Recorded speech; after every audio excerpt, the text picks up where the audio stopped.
وہ نروس تو ہوئی مگر فوراً اسے سنبھل بھی گئی اور اپنی تمام ہمت جمع کر کے بولی، آپ اچھی طرح جانتے ہیں کہ آپ مجھے کیسے لگتے ہیں۔ ہاں شاید، وہ خوش دلی سے مسکراتے ہوئے، تم کیسی ہو؟ کیسی ہو سکتی ہوں؟ اجالا نے لرزتی آواز میں ان سے پوچھا۔ آپ نے گھر کے تمام ملازمین کو اپنے ایکسیڈنٹ کا بتا دیا اور مجھے بتانا گوارا نہیں کیا۔ کیا رشتہ ہے میرا آپ کا؟ آپ رشتے سے آپ مجھے اپنے گھر لائے تھے۔ تم بیوی ہو میری اور محبت سے میں نے تمہیں اپنایا تھا۔ ہارون اس کے چہرے کو دیکھتے ہوئے بولے، اسی لیے آپ نے مجھے اپنی تکلیف سے بے خبر رکھا، گھر کے ملازموں کو بتا دیا لیکن اپنی بیوی کو نہیں بتایا۔ کیا اتنی ہی اہمیت تھی آپ کی نظر میں میری کہ اتنے مضبوط رشتے کے ہوتے ہوئے آپ نے مجھے اس حادثے کی اطلاع تک نہیں دی؟ تمہیں مجھ سے نفرت جو تھی وہ لاجواب ہو کر یہی کہہ سکے۔ آپ کو تو مجھ سے محبت تھی نا؟ اجالا نے بھیگتی آنکھوں سے انہیں دیکھا۔ آپ تو مجھے بتا سکتے تھے نا؟ ہاں، مگر جو لوگ کسی سے محبت کرتے ہیں وہ اسے کبھی دکھ نہیں دیتے، پریشانی کی خبر تو نہیں سنایا کرتے نا۔ ہارون نے اپنی صفائی میں دلیل پیش کی۔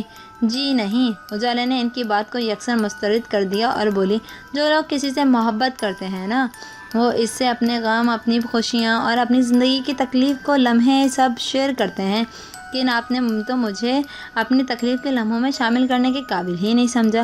ایسا نہیں ہے اجالا، ہارون بے قرار ہو کر بولے۔ تو کیسا ہے؟ وہ رد دینے کی کو تھی۔ اجالا، میں تمہیں پریشان نہیں کرنا چاہتا تھا، ہارون نے مجھے اسے دیکھتے ہوئے کہا۔ تو آپ کا خیال ہے میں 3 دن سے خوشی اور سکون سے گزار رہی تھی آپ کے بغیر؟ اجالا، ہارون کو اپنی سماعت پہ یقین نہیں آ رہا تھا۔ خوشی کے شادیاں نے ان کے من میں بجنے لگے تھے۔ انہوں نے ہاتھ بڑھا کر اس کی نرم و نازک کلائی تھام لی۔ بیٹھ جاؤ، ہارون نے محبت سے کہا۔ وہ ان کے قریب بیڈ پر بیٹھ گئی۔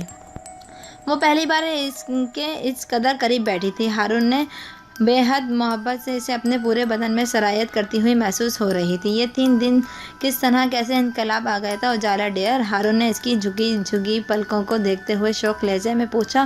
حالانکہ جانتے تھے کہ دل کا حال۔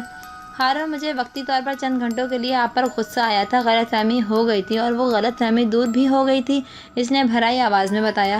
تو تم نے مجھ سے کہا کیوں نہیں؟ کہنا چاہ رہی تھی مگر ہارون آپ تو جانتے تھے، جانتا تھا لیکن خود اپنی زبان سے کیسے کہہ دیتا؟ تم نے جس گھٹیا کاروبار کا آدمی سمجھ لیا تھا مجھے، جیسے الزامات مجھ پر عائد کر دیے تھے، اس کے بعد میں ایسی کوئی بات، اور وہ تم بھی تمہارے دل کی بات کیسے کہہ دیتا تم سے؟ اپنے دل کی بات تو تمہیں ہی مجھ سے کہنی تھی نا؟ ہاں تو اب کہہ تو رہی ہوں، وہ بچوں کی اسی معصومیت سے بولی۔ کہہ رہی ہو؟ ہارون کو اس کی معصومیت پر پیار آنے لگا۔ یہی کہ مجھے آپ سے نفرت اب کہاں ہے؟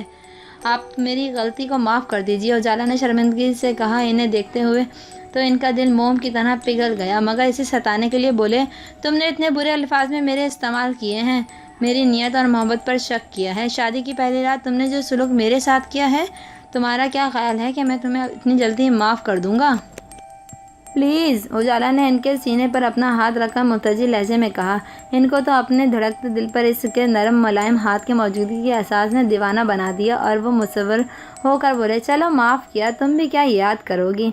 بہت پیاری لگ رہی ہو تم مجھے یوں مناتی ہوئی، دل چاہ رہا ہے کہ میں تم سے ناراض ہی رہوں اور تم مجھے اسی طرح منانے کی کوشش کرتی رہو۔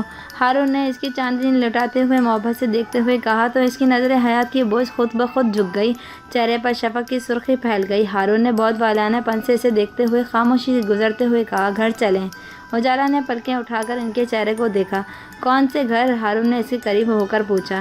اپنے گھر، اجالا نے شرمیلی آواز میں کہا تو وہ اس کی تھوڑی پکڑ کر نرم لہجے میں بولے، چلتے ہیں، مگر گھر جانے سے پہلے تمہیں مجھ سے ایک وعدہ کرنا ہوگا اور وہ یہ کہ آئندہ تم کبھی بھی ان 4 لاکھ کا ذکر مجھ سے نہیں کرو گی، میری محبت پر شک نہیں کرو گی۔ نہیں کروں گی نا، اجالا نے جلدی سے کہا، کبھی نہیں کروں گی، کچھ بھی نہیں کروں گی۔ ارے اب ایسا غصہ مت کرنا، ہارون نے اس کی جلد بازی اور معصومیت پر مسکراتے ہوئے تیزی سے کہا، کم از کم محبت تو کرنا مجھ سے۔ وہ تو کروں گی ہی، اجالا نے بے ساختہ کہا اور پھر خود ہی اپنی بے اختیاری پر شرما گئی۔ ہارون خوش دلی سے ہنس پڑے، پھول ہی پھول ان کے چاروں سے مہک رہے تھے۔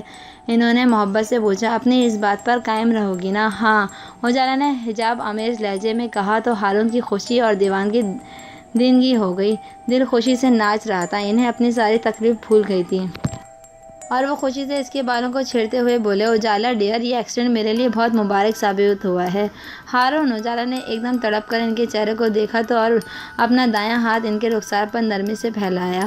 ان کی آنکھوں میں جو ضبط کے باندھ باندھے ہو رکھے تھے وہ ٹوٹ گئے، آنسو اس کی شربتی آنکھوں کے ٹپکتے اور اس کے رخساروں پر پھیل گئے، اور وہ ہارون کی تقریر کے احساس سے تڑپ کر ان کے گداڑ بازو میں اپنا چہرہ چھپا کر پھوٹ پھوٹ کر رونے لگی، محبت سے بھرے دل کو غلط فہمی جو ہو گئی تھی۔